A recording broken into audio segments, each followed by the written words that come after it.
Hello everyone, my name is Michael Cupp, and today I'm here with Full Stack Creative to review the new EVO4 audio interface from Audient.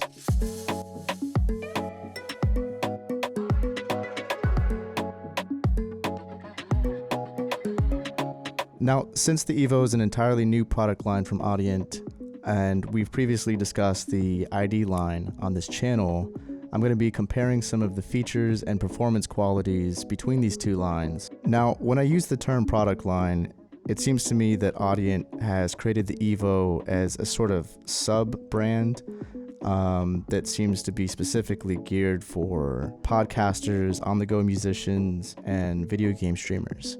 So I'll remember to keep that in mind. So I'd like to talk about some of the features that you get with the EVO4, and for that we're going to jump into a sort of a deep dive. The EVO4 is a 2-in, 2-out desktop audio interface. It has 2 XLR and 1/4-inch TRS combo inputs for both microphones as well as line-level devices. You also get a JFET DI for an electric guitar or a bass guitar, and a 1/4-inch headphone out. It's powered via USB, so setup is really simple. Just plug it into your computer, assign the EVO4 as your audio device, and you're good to go. Controls are pretty simple. All of the smaller round buttons act as selectors. You want to engage 48 phantom power? Select the input you'd like to power, then press the 48 volt button. You want to adjust the input gain on a channel? Select the number and rotate the center knob. The same goes for your monitor and headphone level. You also have the ability to monitor directly from the inputs by selecting the mixer button and dialing in your monitor mix. Fairly straightforward. Now, one of the main features that's being marketed for this device is the larger green button, which engages the smart gain function. This feature allows you to automatically set your input gain simply by performing a sound check, ideally placing you in a sort of input level sweet spot, loud enough to provide a healthy signal while maintaining enough headroom to prevent clipping, as long as you soundcheck at the same level that you will be performing at during recording. This smart gain feature is something that an experienced user probably won't be reaching for very often. I personally prefer to have fine control over my preamp gain at all times, but it's kind of cool and I could see how it can make setup quick and easy for pretty much everybody.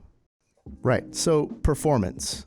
Fairly acceptable for all high resolution professional monitoring setups. Anything where you're on the go or you have a small home setup, I think it does a perfectly acceptable job. Now, I don't really think that it stands up to some of Audient's ID line products, such as the ID22 or the ID44. To me, it just doesn't have the detail and the depth and the sturdiness that you get from the ID44, in my opinion. But considering the price point, I don't think that it's very fair to compare the two. I think that the ID44 is fully featured, exceptionally well made, well built, high quality professional grade product that you can set up on your desktop, but it comes at a considerably more costly price. So the headphone output delivers plenty of power for your standard grade studio monitor headphones like the Sony MD7506s, your Sennheiser HD 280 Pros, or Biodynamic DT770s. Another note about the headphone out is that plugging into the headphone output port on this interface automatically switches off your monitor outputs for your studio monitors. So if you need a device that's going to be able to give you studio monitor outputs plus headphone outputs on 2 different discrete channel paths, this isn't the product for you. Now, as for the inputs, the mic pre's and converters on the EVO4 seem fairly good. I'm currently using the EVO for my microphone right now, which is what you're hearing. And to me, it sounds pretty clear and warm, even just using this dynamic mic right here. I didn't feel the need to set up a large diaphragm condenser mic. So for podcasters who would be using a mic like this, I think that this will work. But for vocals or instrument recording, I'm going to be playing some comparisons of recordings that are done with the EVO4 and with the ID14, just so you can hear the difference between the two product lines. So what I did in this window is I've created an Ableton session, and what I've done is I've recorded the exact same parts I've got a drum part, a bass part, guitar parts, and 2 pads. And they should be exactly the same. I'm trying to match the level between the ID14 and the EVO4 as identical as I could. And I'm using the same effects on both of these, so they should be exactly the same except for what you hear in the preamps. I've also recorded a vocal part that I wanted to do with both the ID14 and the EVO, but on this day, the ID14 that we have here decided to stop producing 48 volts phantom power. But what I'm going to do is I'm going to solo between the ID14 tracks and the EVO tracks, and I'll let you take a listen, and then I'm going to talk about what I think. I'll write a novel about how this ends. It'll start from the day I found out about drugs and go downhill from then. It'll come with a bottle of pure LSD, and they'll make it into a movie starring somebody who lives and looks nothing like me. They say it's better love to burn out than live all alone. When the blockbuster wanders from home, it'll make a lot of money. Bundles of cash. It'll make so much money. How about that? Oh, I'll write a record about all my friends. It'll start from the day we stole Dad's Tanqueray and smoked Marlboro Red. They say it's better love to burn out than live all alone. When the blockbuster wanders from home, it'll make a lot of money. Okay, so those are the differences between the ID14 and the EVO4.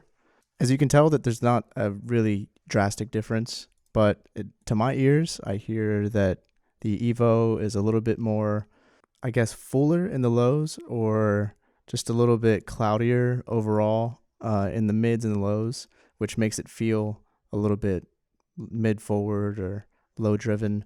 The ID14 to me sounds a little bit more sturdy, a little bit more elevated, which I know that those are kind of esoteric terms for audio, but I think that it just has a slightly higher quality edge to it that, for me, kind of makes it sound more like a record that has already been worked on when nothing actually has been done, which is a great thing to have a higher quality starting point whenever you're dealing with multiple tracks all recorded through the same preamp system. So there it is, the EVO4. You've heard the comparisons, you've heard the examples, you've seen the features. If you are a on-the-go recording artist and you need something that you can just throw in your bag and you can connect to your laptop and battery power, this seems to be like a good option. As far as build quality goes, it seems to me that there aren't many things on the device itself, like knobs and buttons, that can get ruined or damaged or break off. It does seem a little flimsy in the chassis, but I think that it's nice and lightweight. It's got a modern look to it. It feels nice. The knob is nice and tactile. It gives you some feedback. As an audio professional, I personally probably wouldn't choose this device, even given its price point. I think that I would rather save up a little bit more money and go for something in the Audient ID line. I like having all of my switches and knobs and everything to be immediately visible and tactile and not as kind of obscure as with all the button selections and different sort of combination functions. But it does sound pretty cool. It looks cool. It seems to fit nicely on this desk. If that's something that is important to you as a consumer, and maybe you have a podcast, or you like to do video game streaming, or you just want something on your desk that can help you record creative ideas quickly or even on the go, then I think that this is a perfectly suitable device for you.